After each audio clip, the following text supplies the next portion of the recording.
Hey there, Wargamers, Just Iron Painter, and today, boom, we're going to check out the giant Mad Cat.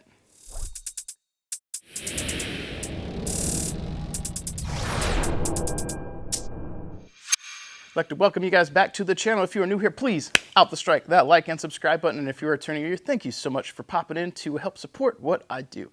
That said, today we're going to check out the oversized Timberwolf that came in the Kickstarter. I think everyone got one of these for free if you backed at least at a certain level. And I've got one. Actually, I didn't get two, and I got two big pledges, so maybe it was just one per person. I'm not sure how they did that, but I've got one. We'll pop this box open, and I'll share it with you guys today. All right, guys, next up, we're going to check out that oversized Mad Cat that we were, if you backed the Kickstarter, provided with. This one, they were kind enough to have the sticker on to say what the value was at $40. They gave it away for free.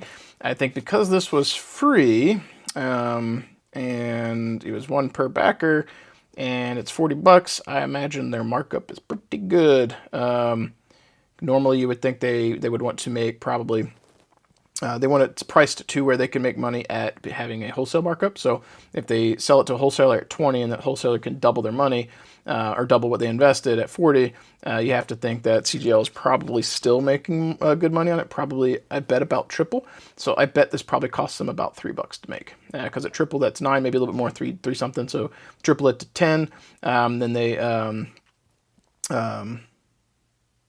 actually maybe more because it needs to be at 25. So, but maybe it costs them more. Sorry.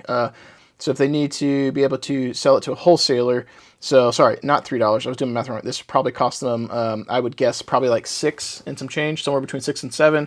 Triple that, $7 would be $21. 6 would be 18. So somewhere between 6 and 7, which means wholesalers get it at roughly probably 20, and then they could sell it for 40 at a double markup.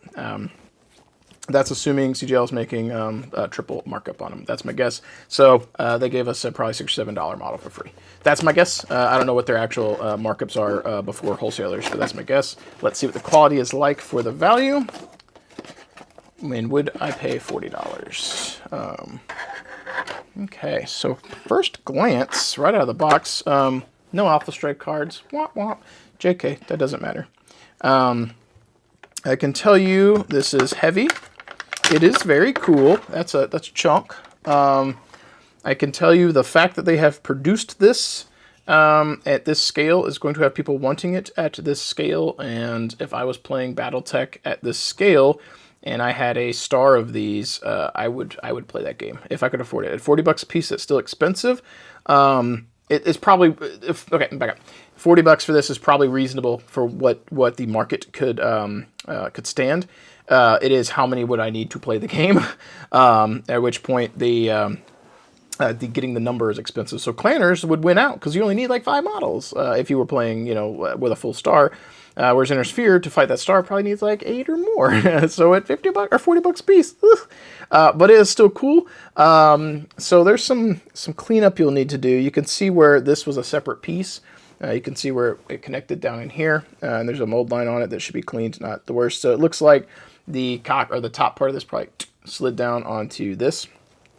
The mold line cleanup is probably not bad. You can see, depending on the order in which these go out, this is nice and sharp. Whereas my Legendary Mech Warriors 3 box, the Mad Cat's rear rocket pods are absolute trash, just straight up shit. And these are really nice, bigger sculpt, so easier to do. The mold line right in here is going to be a little annoying, and actually right in here, that's pretty rough. That's a little deep missing. This is where they had like a little nub or something. And then the same thing right there. But yeah, the cockpit's going to be great to paint. I think this is really, really cool. I'd have to do the cleanup and then figure out what I wanted to do with it. I think this is going to set a precedence for the community asking about it, to be honest. But for free, it's cool.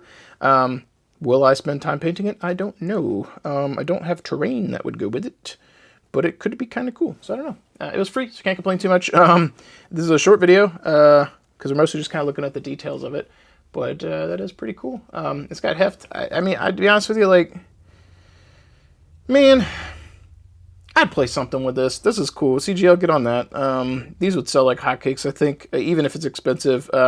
Not every product's got to be for every customer. This might price some people out because they might not want to buy a bunch of models to play with. But if this was one-on-one, if this was classic and it was a couple of guys coming with these and we're on larger stuff with terrain, this would be badass as shit.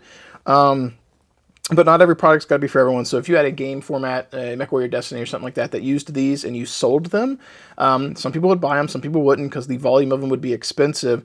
But the people who didn't buy it probably would continue to buy your other game as long as you support it. And the people who do buy it will want to buy it. So it's the same thing with like Warhammer 40K, where Warhammer has Warhammer 40K, Warhammer 40,000. They have Kill Team. They've got Adeptus Titanicus. They've got Aeronautica. They've got their Legion Imperialis, whatever.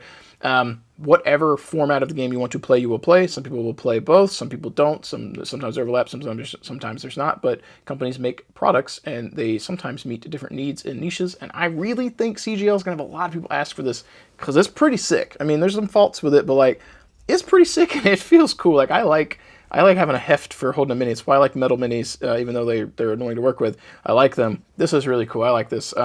Even trying to deduce what they probably cost them to give it to us for free and what the markup probably is. This is still nice. I really dig it. So hopefully this comes out as something you can buy or pick up, and it's not just limited to Kickstarter and then goes away and fades into the ether. So CGL, if you're watching this, please get on doing more stuff like this. And there you have it, folks. That is a first look at the giant Mad Cat they sent out in the most recent Kickstarter for Battletech Mercenaries from Catalyst Games Labs. Let me know your thoughts in the comments below. If you're currently waiting on your Kickstarter pledge, please be patient. I'm sure it'll arrive soon, and I hope you get your goodies. I know you're ready to be playing, and if you've already got yours, that's awesome too. In either case, I'd love to hear your guys' thoughts down in the comments below.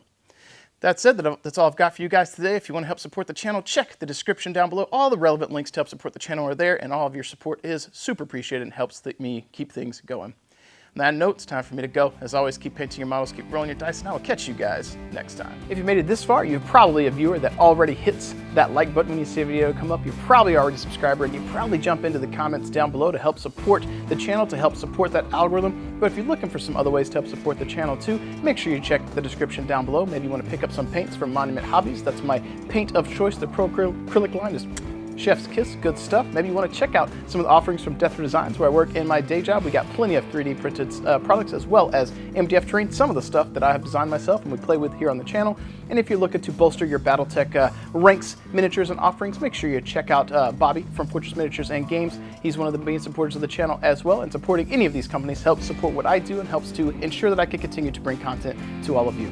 If you want to become a super supporter, I highly recommend you guys check out the Patreon. You guys get that extra little edge to help push more content out, and I really do appreciate that. And my ultimate goal on the channel is to continue to be able to not only put out the content we have now, but to get to a point where you can put out more content later, whether that be battle reports or painting tutorials or just more rambles, anything at all. I'd like to be doing more content for you. This is something that I enjoy. I like being able to cast a light into the darkness to bring a little bit of hobby positivity to all of you and make you feel good, and also enjoy playing games myself.